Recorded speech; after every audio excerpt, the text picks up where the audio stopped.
PACTV is pleased to host this Q&A with the candidates running for the Plymouth and Barnstable County Senate seat. We're pleased to welcome Thomas Moakley, a Democrat from Falmouth. Welcome. Thank you very much. It's my pleasure to be here. Pleasure to have you. What is your current occupation? I'm an employee in the Suffolk County District Attorney's Office, and while I've been working there full-time in the Major Felony Bureau, I've been putting myself through the evening program at Suffolk Law School. Okay. Do you have or have you served on any boards or committees, either elected or appointed?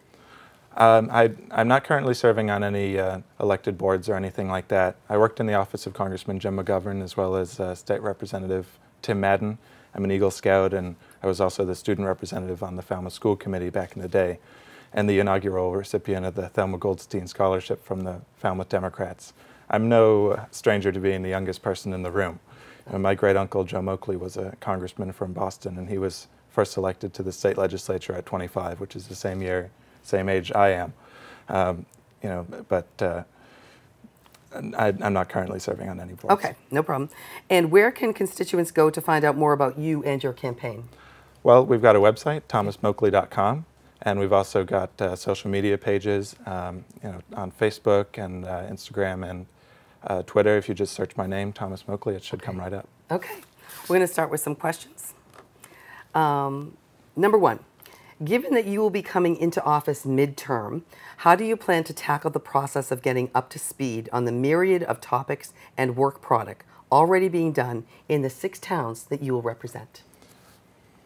Well, I think it's important, Julie, to make sure that we rely on our experts. I mean, one of the things that has come up constantly over the course of my campaign, especially when we're talking about the issues that are most important to me and that are disproportionately affecting young people, like climate change and the opioid epidemic, is that you see a lot of the time that scientists and experts aren't being elevated to the station that they deserve. And because these are a lot of the people who spend their days and nights working on these issues. They know what has worked and what hasn't worked. And as far as the state house goes, I think we're blessed to have a lot of people in state government who really care about the future. And that's regardless of what letter comes after their name on the ballot.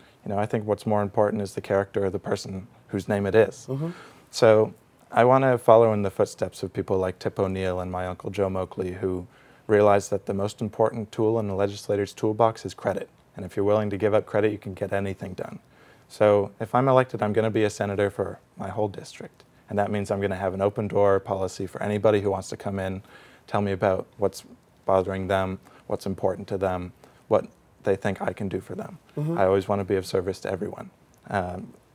I've never wanted to do anything other than public service. And when this opportunity came up, I jumped in with both feet because I love my community. Mm-hmm. And I always wanted to serve. The individual towns that you'll be serving, how do you get up to speed with each of them? What's the issues, the current issues and topics that are important to people in those towns? Well, knocking on doors every day across the district, you hear about a lot of the unique issues that are affecting each town. Mm-hmm.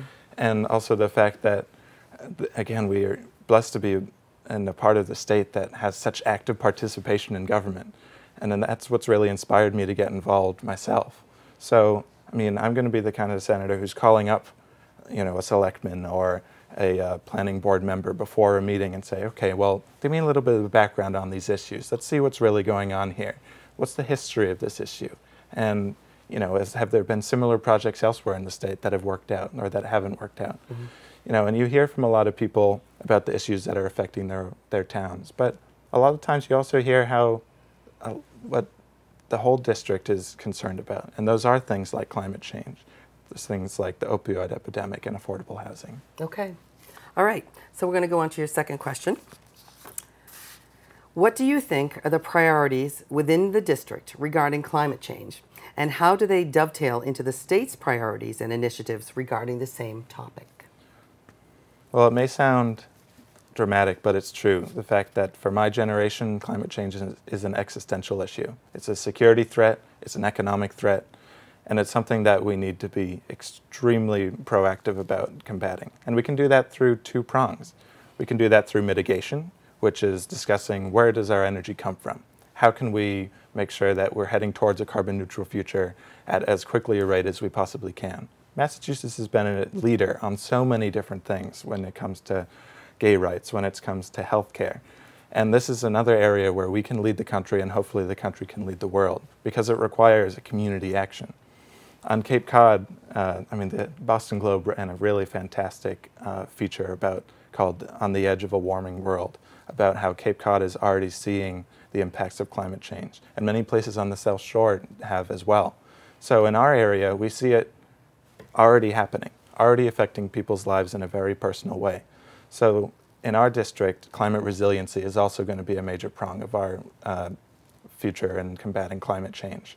And that means that we have to build into our building codes and be thinking 50, 100 years ahead whenever we build new infrastructure or updating old infrastructure. Because that's simply the fact about the future, is that this area is going to be getting warmer and wetter as time is going on. Sea level is rising at a rate of about 1 inch per 10 years. And so there's no magic bullet solution. We need to be thinking about all these things moving forward and elevating our experts so that we understand the best way to combat it. Do you think that it's easy to dovetail with the state, what they're doing, or is our district and our area different because in a lot of ways we are a coastal community? Right. I think we can be working with the state in a lot of ways, especially when we talk about where our energy comes from. We need to prevent the sunset dates for our renewable energy portfolio. Massachusetts currently produces the highest per capita amount of solar in the country, which is something to be proud of, but something we don't want to lose, because it's going to be important that things like solar and other renewables are part of our energy portfolio going forward. When it comes to climate resiliency and mitigation, that's something that needs to be focused on the coast, because those are the people who are feeling it most strongly. So as a senator, I'm going to be an advocate for my district and for everyone along the coastlines, especially, who are being affected already by climate change, whose insurance premiums are going way up, and who have to think about, is it worth it to rebuild this particular seawall next year, or do we have to be thinking about alternatives? Okay, great. So your third question. Currently, there are many challenges regarding housing. Seniors want to downsize and limited affordable options. Workforce housing for those who work in our area but can't afford to live here, and affordable housing in general, whether it's renters or buyers. Given these challenges, what is your plan to tackle them? I think we need to reassess the 40B laws in Massachusetts, because they apply a sort of uniform approach that I don't think works for the entire Commonwealth. We need a sort of bottom-up approach that comes from the community's perspective. What works for a particular community, and what are their needs as well? Because this is something that's not only affecting young people, but as you mentioned, it affects a lot of seniors as well. And affordable housing is something that is directly tied to transportation. In our area, other than the commuter rail station, there is not very much public transportation. And I think that's something that we need to invest in as a state. It's not only good for the environment, but it's important for workforce and for people who may not be able to get a job and live in the same town. So transportation is directly tied to opportunity. So if we have people who are working full-time, they should be able to stay here. Or if people who are retired and have worked for their whole lives, they should be able to stay here. We need to think about what kind of community do we want to be. And if we're pushing out these members of our community just because of the rapidly rising cost of housing, then we're not really that kind of community that we like to identify ourselves as. These are important issues that require immediate attention, I believe. And I know there's a lot of young people who grow up in this area that would love to come back and live here, but they can't afford to do so. Right. What can we do for them?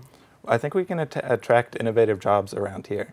If we expanded sort of the broadband coverage, especially around in our district, then we could attract some high-tech businesses and people wouldn't necessarily feel like they have to commute between Boston or Providence, or sometimes even farther in a lot of circumstances.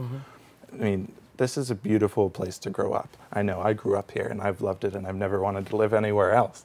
But a lot of people don't have that same opportunity. And that comes back to creating jobs, and that can be part of anything like the blue and green economy. It can be part of something like the Green New Deal, and it can be part of things like attracting innovative businesses to our area that will diversify the economy a little bit, and so make it so we're not so dependent on the tourism industry or the Boston industry to survive. All right. Excellent. Your fourth question. What do you see in the realm of health and human services as the most vital current concerns that you will be addressing? There's no question it's the opioid epidemic. I mean, I've lost friends already, and I don't know anyone in our area who hasn't been personally affected by the tragedy. And it's a disease of despair. A lot of people feel like they can't get jobs, like they're sort of stuck in a rut, like they feel lonely. And there's no magic bullet for this issue. It's something that we need to combat from all angles. From a logistical standpoint, I think we need to start regulating the sober homes in Massachusetts. About 70% are unregulated as it is now. We need to make sure that these facilities are doing what they're actually supposed to be doing. From a healthcare perspective, we need to make sure that we have parity between mental health care and physical health care. Because what's happening for people who don't have good health care, they can't find the facilities that they need if they feel like they're in danger of addiction or one of their loved ones is. And for people who do have good health care, a lot of times they can be taken advantage of by facilities who don't have the highest standards of ethics. And that creates another issue for the availability of beds. So another thing is that we need to invest in community mental health clinics. Because you say you cut your finger. You know you need to go to the emergency room. But if you or a loved one, someone you know is in the throes of addiction, or you think they might be in danger to themselves, a lot of people don't know where to go. And even those who do might not be able to get in. So these are a lot of different things there's a lot of different things that we can do to combat the opioid crisis. Because, I mean, frankly, we just need to prioritize stopping the deaths. Massachusetts has over double the national rate of accidental overdoses related to opiates. And a lot of that is fentanyl coming into the supply. Now over 90% of the toxicology reports that were performed on overdoses related to opioid, over 90% of those cases have had fentanyl in them. It's frankly evil. It is. And what exactly is fentanyl? It is a... It's essentially something that's laced inside the opiate. Is practically an elephant tranquilizer. It's never something that humans would need to ingest, and it is designed to be addictive. Okay. All right. Thank you. So in your last 4 minutes or so, please take time to cover something that we either haven't discussed or an area that you want to expand upon that we've already covered, or something personal or anything else you want to talk about. Well, I would just say that, I jumped into this race in November, right after Senator DiMacedo had made the decision to resign. And even before we knew the date of the election, I've been knocking on doors virtually every day, attending community events, and I've been telling people that I'm Thomas Moakley. I'm from Falmouth, an Eagle Scout, a graduate of Georgetown University, been putting myself through the evening program at Suffolk Law School, that I got into this race because I think the issues most important to my community that are also disproportionately affecting young people and have become tragically personal to so many of us, like climate change and the opioid epidemic, that these are serious issues that require urgent action. But nonetheless, I'm optimistic about the future, and I hope that your viewers feel that they can be optimistic about the future and 2020 and beyond. And that's because there's no better day to be born in the United States than today. And tomorrow will be even better. And that's because of the innovations that's constantly being made in all sorts of industries like medicine, education, technology, science. My job, and the job I think of anyone in public office, is to make sure that government catches up. That's the kind of senator that I want to be. And if anybody wants to learn more about me, my email is thomas@thomasmoakley.com. I'm always happy to learn more, and I'm always happy to help anybody that I possibly can. And what type of attorney do you want to be? I'm studying environmental law. Although there's no specific specialization in that at Suffolk. I've taken all the courses relating to it, especially regarding hazardous waste cleanups is what I've sort of done my thesis on. Okay. Well, thank you so much. We appreciate this. Thank you. This has been our interview, our Q&A with Senate candidate Thomas Moakley, a Democrat from Falmouth.